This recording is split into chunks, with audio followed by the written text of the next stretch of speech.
আমার যখন বয়স ৮, তখন থেকেই আমার নানা আমার সাথে খেয়ালিপনার ছলে বাজে আচরণ করার চেষ্টা করত। নানা যখন আমার সাথে এই রকম বাজে আচরণ করার চেষ্টা করত, তখন আমি নানার কাছ থেকে কোনো রকম ছাড়িয়ে দৌড়ে পালিয়ে যেতাম। আমার আপন নানা ভাই আমার সাথে এই রকম নোংরামি করার চেষ্টা করত বলে আমি সব সময় তার কাছ থেকে দূরে সরে থাকতাম। একদিন আমার বড় মামার বিয়েতে গিয়েছিলাম। আমরা সবাই নানা বাড়িতে। নানা বাড়িতে তখন সবাই কোনো না কোনো কাজে ব্যস্ত আছে। এইভাবে কাজ করতে করতে প্রায় সন্ধ্যা হয়ে এলো। বিয়ে বাড়িতে এত মানুষের সমাগম, আত্মীয় স্বজন, সবাই বাড়ি পূর্ণ ভর্তি ছিল। দেখতে দেখতে রাত অনেক হয়ে গেল। এখন শোয়ার পালা। যে যেখানে পারছে সেখানেই শুয়ে পড়ছে। অর্থাৎ বাড়িতে মেহমান অনেক বেশি, জায়গারও খুব সংকট। আমার আম্মু আমার নানুর পাশে গিয়ে শুয়ে পড়ল। আরও অনেক মানুষ। কোথাও শোয়ার আমি জায়গা পাচ্ছিলাম না। অবশেষে আমার আম্মু বলল, মা আরোহী, আয় তো দেখি, তোর নানার রুমে নি জায়গা আছে? তোর নানা রুমে যদি জায়গা থাকে, তাহলে তুই তোর নানার সাথে শুয়ে থাকবে। তুই তো ছোট মানুষেই, সমস্যা নাই। তারপর আম্মু আমাকে নিয়ে নানার রুমে গেল। নানা রুমে গিয়ে দেখে সেখানে কেউ নাই। শুধু নানা একা শুয়ে আছে। অর্থাৎ নানাকে সবাই ভয় পায়। নানা অনেক রাগী মানুষ। কেউ নানার রুমে সহজে যায় না। নানা রুমে কেউ নেই। তাই আমার আম্মু বলল, মা আরোহী, তুই তোর নানার কাছে গিয়ে শুয়ে পড়। সেখানে কেউ নেই, খুব আরামে ঘুমাতে পারবি। আমি কি করব তখন? বুঝতে পারছিলাম না। আর মাকে তো এসব কথা বলাও যাচ্ছে না। কিছু করার ছিল না। ভাগে পড়ে আমি আমার নানা রুমে নানার সাথে শুইতে হলো। নানার সাথে শুয়েছি, কোনো সমস্যা নাই। কিন্তু রাত যখন গভীর হলো, তখন নানা আমার সাথে যা করল, তা শুনলে বন্ধুরা তোমাদের মাথা ঘুরে যাবে। বন্ধুরা, গল্পটি অনেক অনেক ইন্টারেস্টিং। গল্পটি শোনার জন্য তোমাদের সকলের প্রতি আমার বিশেষ অনুরোধ রইল। বন্ধুরা, তোমাদের নিকট আমার ছোট্ট একটি অনুরোধ, তোমরা দয়া করে আমার চ্যানেলটি সাবস্ক্রাইব করে আমাকে সাপোর্ট করবা। বন্ধুরা, আমার নাম অধরা ইসলাম আরোহী। আমার ডাক নাম আরোহী। বর্তমানে আমার বয়স 22। আজকে আমি তোমাদের মধ্যে যে গল্পটি বলবো, তখন আমার বয়স ছিল 8 থেকে 12। অর্থাৎ এটি আমার জীবনের একটি সত্য ঘটনা। ঘটনাটি শুরু আমার যখন বয়স 8 বছর। আর ঘটনাটি শেষ হয় যখন আমার বয়স 12 বছর হয়। বন্ধুরা, আমার যখন বয়স 8, তখন থেকেই আমার আপন নিজের নানা ভাই, অর্থাৎ আমার মায়ের আপন পিতা, আমার সাথে প্রায় প্রায় নোংরা আচরণ করার চেষ্টা করত। আমি তখন বাচ্চা একটা মেয়ে ছিলাম। খুব ছোট্ট একটা মেয়ে ছিলাম। খুব একটা বেশি বুঝতাম না। আমি নানা বাড়িতে গেলে নানা ভাই আমাকে আদর করার ছলে আমার সাথে বাজে আচরণ করার চেষ্টা করত। আমি তেমন বেশি বুঝতাম না। তবে এইটুকু বুঝতাম, নানা ভাই আমার সাথে যে আচরণ করত, সেটা খুব বাজে, খুব খারাপ ছিল। নানা ভাই যে আমার সাথে এরকম করার চেষ্টা করত, আমি আমার মাকে একদিন বলেছিলাম। তখন মা আর নানু হেসে হেসে একেবারে কুটি কুটি হয়ে গেল। আর বলল, তোর নানা ভাই তোর সাথে এসব খেয়াল করে, তুই কি বুঝিস না?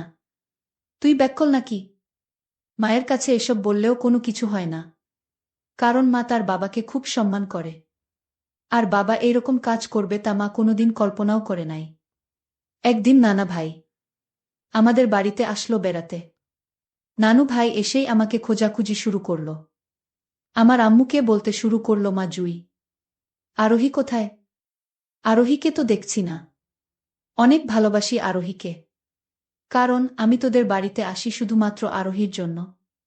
মেয়েটা অনেক লক্ষ্মী, অনেক কিউট, অনেক সুন্দর, অনেক সুন্দর সুন্দর কথা বলে। কই মা, ডাক দে তো একটু আরোহীকে, আমি একটু দেখি তাকে। তাকে দেখার জন্য আমার মনটা পাগল হয়ে আছে। আমি গিয়েছিলাম অন্যের বাড়িতে খেলাধুলা করতে। সেখান থেকে মা আমাকে ডেকে নিয়ে আসলো। আমি আসতেই নানু ভাই আমাকে ধরে আদর করতে শুরু করল। কিন্তু এই আদরের মধ্যে কেমন জানি একটা অন্যরকম রহস্য লুকিয়ে ছিল। মা তো বুঝতে পারি নাই। আমার সাথে নানা ভাই আদরের ছলে অন্য কিছু করার চেষ্টা করত। যাই হোক, আমি অনেক জোর করে নানা ভাইয়ের কাছ থেকে আমি নিজেকে ছাড়িয়ে নিলাম। তখন মায়ের সামনেই নানা ভাইকে বললাম, নানা ভাই, তুমি আমার সাথে এরকম করো কেন? আমার সাথে এরকম দুষ্টামি করো কেন?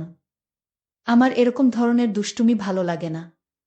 আমার কাছ থেকে এরকম কথা শুনে মা আর নানা ভাই খুব হাসতে শুরু করল। তারপর মা আমাকে, নানা ভাইকে নিয়ে ঘরে গেল। নানা ভাই আমাদের সকলকে নিয়ে বসল। বসার পর আমার নানা ভাই আমার মাকে বলল, মা জুই, আমার জামাই বাবাজি কোথায়? তোদেরকে না জানিয়েই তো আমরা একটা কাজ করে ফেলেছি। তোরা মনে কিছু নিস না। তোর ভাইয়ের বিয়ে ঠিক করে ফেলেছি। হঠাৎ করে মা জুই, আমি কথা দিয়ে দিয়েছি মেয়ের বাবাকে। তোদের কি কিছু বলতে পারলাম না। তোরা মনে কিছু নিস না। আগামী শুক্রবারে তোর ভাইয়ের বিয়ে। তোরা সবাই বুধবারে চলে আসবি। আর জামাই বাবাজি আসলে জামাই বাবাজিকে আমার কথা বলবে। কেমন? নানা ভাইয়ের কথা শুনে আমার আম্মু বলল, ঠিক আছে বাবা, আমি তোমাদের জামাই আসলে বলবো নে। আর আমরা সবাই বুধবারে চলে আসব। তারপর আমাদের নানা ভাই আমাদের বাড়ি থেকে চলে গেলেন। আমি, আমার মা, আমার আব্বু সবাই মিলে বুধবারে নানা বাড়িতে চলে আসলাম।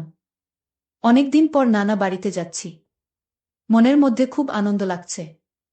অনেক মজা হবে। নানা বাড়িতে যেতেই নানা দৌড়ে এসে আমাকে দেখে হেসে কথা বলতে শুরু করল। নানা ভাই আমাকে বলল, কি গো ম্যাডাম, কখন এসেছেন আপনি? আমি বললাম, নানা ভাই, এই তো কিছুক্ষণ আগে এসেছি। তো তুমি কেমন আছো? নানা ভাই বলল, ম্যাডাম, এতক্ষণ ভালো ছিলাম না। এখন তোমাকে দেখে আমার শরীর এবং মন দুটোই ভালো হয়ে গেছে। কিছুক্ষণ পর নানা ভাই আমার কাছে এসে বলল, আরোহী ম্যাডাম, আগামীকালকে আমাদের গঞ্জে একটি বিরাট বান্নি মেলার বসবে। আরোহী ম্যাডাম, কালকে কি তুমি আমার সাথে ওই বান্নি মেলায় যাবে? যদি যাও, তাহলে তোমাকে অনেক সুন্দর সুন্দর জিনিস কিনে দিব। সুন্দর সুন্দর জিনিসের কথা শুনে আমার মন আনন্দে নাচতে শুরু করল। আমি বললাম, নানা ভাই, সত্যি তুমি আমাকে খুব সুন্দর সুন্দর জিনিস কিনে দিবা? নানা ভাই বলল, হ্যাঁ রে পাগলি হে, আমি তোকে খুব সুন্দর সুন্দর জিনিস কিনে দিব। তুই যাবি আমার সাথে কালকে? আমি বললাম, নানা ভাই, অবশ্যই আমি তোমার সাথে যাব। আমি যদি তোমার সাথে যাই, তাহলে তুমি আমাকে কি কি কিনে দিবে? নানা ভাই বলল, তুই যা চাবি, আমি তাই কিনে দিব। আমি বললাম, নানা ভাই, তুমি সত্যি বলছো? আমি যা চাইব তুমি তাই কিনে দিবে? তারপর নানা ভাই বলল, হ্যাঁ গো ম্যাডাম, হে, তুমি যা চাইবা আমি তাই কিনে দিব। আমি বললাম, আচ্ছা ঠিক আছে নানা ভাই, আমি তাহলে আগামী কালকে তোমার সাথে বান্নি মেলায় যাব। তারপর নানা ভাই বলল, আচ্ছা ঠিক আছে সুন্দরী, কালকে রেডি থাকবা। আমি কালকে তোমাকে এসে নিয়ে যাব। পরের দিন অর্থাৎ বৃহস্পতিবার নানা ভাই আমাকে নিয়ে বান্নি মেলায় যাওয়া শুরু করল। আর তাছাড়া ও শুক্রবারে মামার বিয়ে। মামার বিয়ের কিছু জিনিস কেনার জন্য নানা ভাই আমাকে নিয়ে বান্নি মেলাটা যাচ্ছে। বান্নি মেলাটা আমাদের নানু বাড়ি থেকে প্রায় ৩ থেকে ৪ কিলোমিটার দূর হবে। অনেক বড় একটি মেলা। নানা ভাই আমাকে নিয়ে একটি রিকশায় উঠল। রিকশায় উঠে বিভিন্ন দৃশ্য দেখতে দেখতে আমার খুব ভালো লাগছিল। চারদিকে সবুজের সমাহার। আর নানার সাথে গল্প করতে করতে হঠাৎ আমরা মেলায় চলে আসলাম। মেলায় গিয়ে কত সুন্দর সুন্দর জিনিস আমার চোখে ধরা পড়ল। যাই দেখলাম তাই তাই আমি নানা ভাইকে কিনে দিতে বললাম। নানা ভাই আমাকে আমি যা চাইলাম তাই কিনে দিল। আমার খুব খুশি খুশি লাগছিল সেদিন। তারপর মেলা থেকে আমি আর নানা ভাই চলে আসব। ঠিক এই মুহূর্তে একটা জিনিস আমার চোখে ধরা পড়ল। আমি বললাম, নানা ভাই, এটা আমাকে কিনে দিবা? তাহলে আমি খুব খুশি হব। নানা ভাই বলল, সুন্দরী, আমি যে তোমাকে এত খুশি করতেছি, তুমি কি আমাকে একবার খুশি করার চিন্তা ভাবনা করেছ? আমি বললাম, নানা ভাই, আমি তোমাকে আবার কিভাবে খুশি করব? নানা ভাই বলল, সুন্দরী, তুমি যদি আমার সাথে একটি কাজ করো, তাহলে তোমাকে আরো অনেক সুন্দর সুন্দর জিনিস কিনে দিব। আমি বললাম, নানা ভাই, কি করতে হবে তোমার সাথে? একটু খুলে বলো না। নানা ভাই বলল, তুমি যদি আমার সাথে এক রাত থাকো, তাহলে তুমি যা চাইবে আমি তাই দিব। তোমার সাথে আমি কিছু করব না। আমরা দুইজন শুধু গল্প করব। আমি বললাম, নানা ভাই, এটা কোনো ব্যাপার হলো? আমি তোমার সাথে শুক্রবারে রাতে থাকব। নানা ভাই কি মিথ্যে সান্ত্বনা দিয়ে থামানোর চেষ্টা করলাম। নানা ভাইয়ের কাছ থেকে মূলত কোনো কিছু আদায় করার জন্যই এই কাজটি করেছিলাম। কিন্তু এটা যে বাস্তব হয়ে যাবে তা আমি কখনো বুঝতে পারি নাই। পরের দিন শুক্রবার, মামার বিয়ে। বিয়ে বাড়িতে এত মানুষের সমাগম, আত্মীয় স্বজন, সবাই বাড়ি পূর্ণ ভর্তি ছিল। দেখতে দেখতে রাত অনেক হয়ে গেল। এখন শোয়ার পালা। যে যেখানে পারছে সেখানেই শুয়ে পড়ছে। অর্থাৎ বাড়িতে মেহমান অনেক বেশি, জায়গারও খুব সংকট। আমার আম্মু আমার নানুর পাশে গিয়ে শুয়ে পড়ল। আরও অনেক মানুষ। কোথাও শোয়ার আমি জায়গা পাচ্ছিলাম না। অবশেষে আমার আম্মু বলল, মা আরোহী, আয় তো দেখি, তোর নানার রুমে নি জায়গা আছে? তোর নানা রুমে যদি জায়গা থাকে, তাহলে তুই তোর নানার সাথে শুয়ে থাকবে। তুই তো ছোট মানুষেই, সমস্যা নাই। তারপর আম্মু আমাকে নিয়ে নানার রুমে গেল। নানা রুমে গিয়ে দেখে সেখানে কেউ নাই। শুধু নানা একা শুয়ে আছে। অর্থাৎ নানাকে সবাই ভয় পায়। নানা অনেক রাগী মানুষ। কেউ নানার রুমে সহজে যায় না। নানা রুমে কেউ নেই।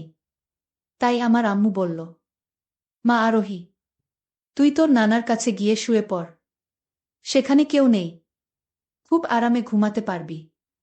আমি কি করব তখন? বুঝতে পারছিলাম না। আর মাকে তো এসব কথা বলাও যাচ্ছে না। কিছু করার ছিল না। ভাগে পড়ে আমি আমার নানা রুমে। নানার সাথে শুইতে হলো। নানার সাথে শুয়েছি, কোনো সমস্যা নাই। নানার মনে যে এমন কিছু, তা তো আমি জানতাম না। আমি নানার সাথে গল্প করতে করতে কখন যে ঘুমিয়ে গেলাম বলতেই পারি নাই। গভীর রাতে ঘুমের মধ্যে হঠাৎ আমি অনুভব করলাম কেউ আমার সাথে এক অন্যরকম আচরণ করার চেষ্টা করছে। কিন্তু আমি ভয়ে তখন কোনো কিছু বলি নাই। যখন দেখি লোকটি আমার সাথে খুব বেশি খারাপ আচরণ করছে, তখন আমি চোখ মেলে চেয়ে দেখি আমার নানা আমার সাথে এক অদ্ভুত আচরণে মেতে উঠেছে। আমি বললাম, নানা, আপনি আমার সাথে কি করছেন? নানা বলল, শোন আরোহী, আমি যা করছি তুই আমাকে তা করতে দে। তোকে আরো অনেক বেশি খেলনা, অনেক বেশি মজা কিনে দিব। আর আজকে আমি তোর সাথে যা করছি তা যদি তুই আমাকে করতে দিস, তাহলে এই যে দেখ, এখানে 5,000 টাকা আছে। এই টাকা আমি তোকে দিয়ে দিব। আমি বললাম, সত্যি নানা? তুমি আমাকে এই 5,000 টাকা সবগুলো দিয়ে দিবা? নানাভাই বল, হ্যাঁ রে সুন্দরী, হ্যাঁ, তুই যদি আমার সাথে এই কাজটি করস তাহলে আমি তোকে 5,000 টাকা সবগুলো দিয়ে দিব, সাথে আরো অনেক সুন্দর সুন্দর খেলনা কিনে। তারপর নানার এই খেলনা আর টাকার লোভে পড়ি আমি নানার প্রস্তাবে রাজি হয়ে যায়। কি বলবো বন্ধুরা, তখন আমার বয়স ছিল মাত্র 12 বছর। সামান্য কয়টা টাকার লোভ দেখিয়ে আমার সাথে যা করল তা ভাষায় প্রকাশ করার মতো না। তাও আবার আমার নিজের নানা। সেদিন নানার এই ভয়ঙ্কর আচরণে আমি খুব কষ্ট পেয়েছিলাম, অনেক কেঁদেছিলাম। তারপরও আমাকে নানা কোনোভাবে ছাড় দেননি। ঘাটের বুইড়া, বুইড়া বয়সেও তার এত পাওয়ার, তা আমি কখনো ভুলতে পারবো না। সে আমাকে পুরো তছনছ করে দিয়েছিল। বন্ধুরা, আমি তারপর প্রায় 1 মাস পর্যন্ত অসুস্থ ছিলাম। অনেক কষ্ট হয়েছিল আমার। তবুও কাউকে বলতে পারছিলাম না, কারণ কাউকে বললেও কেউ বিশ্বাস করত না। আমি আমার নিজের নানার দ্বারাই আমার জীবনের প্রথম সর্বনাশটা হয়ে গিয়েছিল। এটি আমার জীবনের একটি কালো অধ্যায় ছিল। খুব কষ্ট পেয়েছিলাম, খুব দুঃখ পেয়েছিলাম এই ঘটনাটির জন্য। এখনো পর্যন্ত যখনই এই ঘটনাটি আমার মনে পড়ে, তখনই খুব আফসোস করি, খুব অনুশোচনায় ভুগি।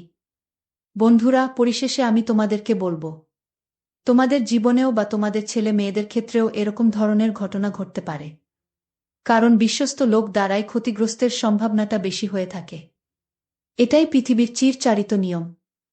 যা যুগ যুগ ধরে ঘটে আসছে। সুতরাং আমাদের প্রত্যেকেরই উচিত আমাদের প্রত্যেকের ছেলে মেয়েদের প্রতি আলাদাভাবে নজর রাখা। তাহলে হয়তো এরকম ধরনের সমস্যা হতে আমরা রক্ষা পেতে পারি। বন্ধুরা, আজকে এই পর্যন্তই। আবারও আসবো তোমাদের মধ্যে নতুন কোনো ভিডিও নিয়ে। ভিডিওটি যদি তোমাদের ভালো লাগে তাহলে একটি লাইক দাও। প্রতিদিন আমি তোমাদেরকে একটা করে নতুন গল্প উপহার দিব। তাই তোমাদেরকে অনুরোধ করে বলছি, তোমরা যদি এই রকম ধরনের ইন্টারেস্টিং গল্প পেতে চাও তাহলে দয়া করে আমার চ্যানেলটি সাবস্ক্রাইব করো। পরিশেষে তোমাদের সকলের সুস্বাস্থ্য কামনা করি। ভিডিওটি দেখার জন্য তোমাদের সকলকে অসংখ্য ধন্যবাদ।